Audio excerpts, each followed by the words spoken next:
Përshëndetje Enkel Rexhepi, mirë se keni ardhur në Solo Intervista. Misë gjeta, është kënaqësi edhe ime. Atëherë ç'mund thoni diçka për karrierën tuaj nga fillimi deri sot që drejtoni një nga institucionet më të rëndësishme në Luginën e Preshevës? Por realisht rrugtimi im nuk ka filluar në zyre, por në terren si aktivist për të drejtat e shqiptarëve në Luginën e Preshevës dhe bashkëorganizator i disa protestave qytetare në Luginë të Preshevës. Angazhimi im ka qenë një reagim i drejt për drejt ndaj padrejtësive që përjetonte shqiptarët e Luginës së Preshevës. Paralelisht kam ndërtuar edhe një përvojë dhe veçare në arsim si magjistri i gjuhës dhe letërsisë shqipe, duke u parë edukimin si një shtyllë kryesore të zhvillimit tonë kombëtar këtu në Luginë të Preshevës. Atëherë ishit së fundi po. Dhe sot në rolin tim misionar të fajsoj vazhdimsinë të atij angazhimi mbi aktivizmin qytetar të përfaqësimit politik, me një qëllim të qartë që të drejtat e shqiptarëve në Luginë të jenë prioritare. Pra udhëheq një institucion siç është Këshilli Kombëtar Shqiptar, që është institucioni më i lartë i shqiptarëve që jetojmë në Serbi. Ishit në samitin e diasporës, çfarë solli ai si vjet, sipas këndvështrimit tuaj? Por realisht samiti i këtij viti e rikonfirmoi përgatën si një forcë strategjike kombëtare, siç ka qenë edhe në të kaluarën, po për ne edhe pse nuk jemi diasporë, ishte shumë e rëndësishme që Lugina e Preshevës të jetë pjesë e këtij diskutimi.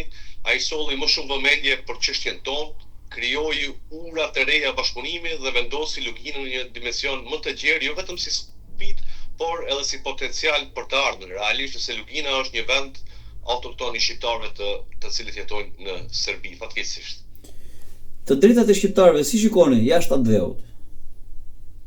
Të drejtat e shqiptarëve jashtë kufive shtetëror vazhdojnë të mbeten një sfidë serioze e sidomos për Luginën e Preshevës, sepse Lugina e Preshevës është një vend më kritik nga të gjitha vendet. Shqiptarët e Luginës së Preshevës janë një popull më diskriminuar në Ballkan, ku çdo ditë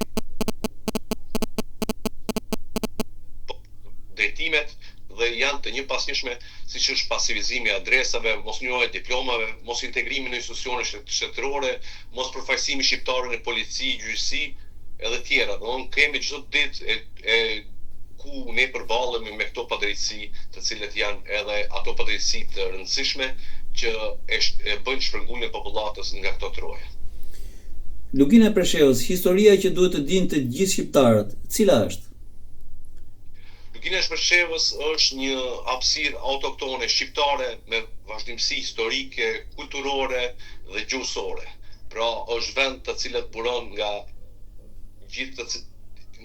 shqiptarizmi, të cilët është autoktonisht jemi vendas.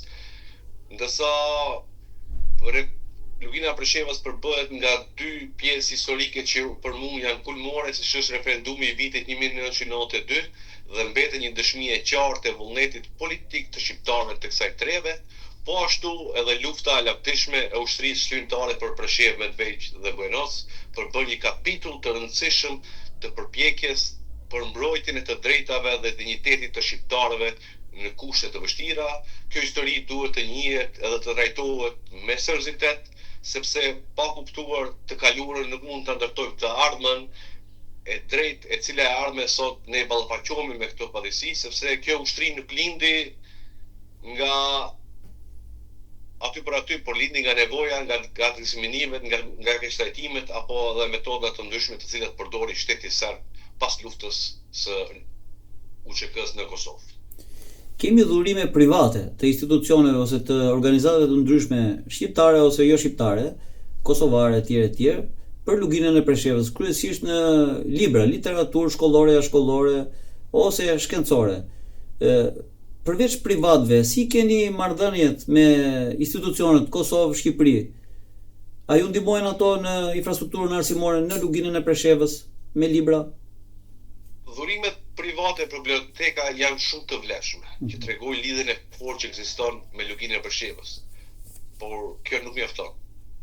Ne kemi nevojë për një qasje më të strukturuar nga institucionet e shtetit shqiptar, sidomos në infrastrukturën arsimore dhe kulturore. Investimet në shkolla, biblioteka dhe qendra kulturore janë investime direkte në identitetin dhe të armën tonë. sepse po duhet të krijohet një strategji edhe nëpërmjet librit ku Qeveria e Republikës Kosovës çdo vit ndan tekstet për nxënësit e shkollave fillore, ndërsa këtë vit ende nuk kemi marrur pagën sepse Serbia ka ndaluar që të bëhet pagesa për libra të cilët ne i kemi shpërndajt. Pra, edhe në këtë pjesë ne hasim në diskriminime. Edhe në shumë të rasteve ne duhet t'i fusim librat në mënyrë ilegale sepse shteti serb i pengon çdo gjë që është shqiptare. A i gëzojnë gjitha të drejtat shqiptarët e luginës Preshevës, të cilat garantojnë nga kushtetuta e Serbisë? Realisht me plot gojë mund të them që jo. Shqiptarët në Preshevë nuk i gëzojnë gati asnjë të drejtë elementare. Diskriminimi është konkret dhe i prekshëm. Pasivizimi i adresave ka prekur mijëra qytetarë duke i privuar nga të drejtat e saj themelore, ndërkohë mos njohet diplomë nga Kosova vazhdon të pengojë rritjen e pamundësimit dhe zhvillimin profesional, ku 18 gjeneratave nuk i ka njeh diploma. Dhe paramendo tash 18 gjenerata është dashur të emigrojnë sepse nuk i njihet diploma. Për më tepër ekzistojnë edhe marrëveshje të nëshuara për këtë çështje, por ato nuk po zbatohen. Kjo tregon qartë hendekut mes ligjit dhe realitetit. Kërkesa jonë është e thjeshtë, zbatimi i plotë i marrëveshjeve bazike reale për qytetarët tanë. Dhe me këto padrejtësi ne gjithmonë hasim nga pengesa dhe qytetarët detyrohen të gjejnë një zgjidhje dhe të kapin ose rrugën e migrimit ose të bëjnë trysni për të drejtat e tyre elementare. Sepse po ta shohim, shqiptarët e luginës së Preshevës janë populli më i diskriminuar në Ballkanin Perëndimor. A rrezikon shpopullimin lugina e Preshevës? Patjetër, sepse në komunën Medvegjës ka ndodhur një spastrim etnik, ku janë pasivizuar shqiptarët, ju kanë hyrë të drejtat e saj elementare, siç është prona, vota apo drejtat e dokumenteve. Ata ende nuk kanë asnjë dokument dhe jetojnë në këtë pjesë të Ballkanit. Kjo çështje ka prekur edhe Preshevën dhe Bujanovskën. Po Presheva është një çik më ndryshe, pasi Presheva është e populluar me 95% shqiptar. Ndërsa në Medvegj lirisht mund të themi që ka ndodhur një spastrim etnik. Pra kanë ikur shqiptarët që aty janë larguar, vetë me dëshirë apo i kanë hequr? Por realisht ata nuk mund të jetojnë në ato troje dhe janë detyruar të gjejnë një rrugëzgjidhje, disa kanë migruar, disa kanë shkuar në Kosovë dhe jetojnë ende pa dokumente edhe në shtetin e Kosovës dhe realisht pronat e tyre kanë mbetur vetëm si gërmalla, sepse ata nuk mund as të marrin një dokument apo të renovojnë ato shtëpitë e tyre dhe nuk mund të bëjnë asgjë, sepse edhe aty shteti ndërhyn. Domethënë është një qasje direkte që bëhet sa më shumë shpërngulja. Dhe ajo shifet me një sy real mund ta shoh, çdo shqiptar mund ta shoh se çfarë ka ndodhur në komunën e Medvegjës, realisht me shqiptarët e komunës së Medvegjës. Mirë, jemi në fund bisedës. Cili është mesazhi juaj për shqiptarët? Flas shqiptarët. Gjithë shqiptarë jemi po. Mesazhi im është i qartë. Lugina e Preshevës nuk është çështje lokale, por është çështje kombëtare. Na duhet një strategji kombëtare, më shumë angazhim dhe më shumë mbështetje konkrete.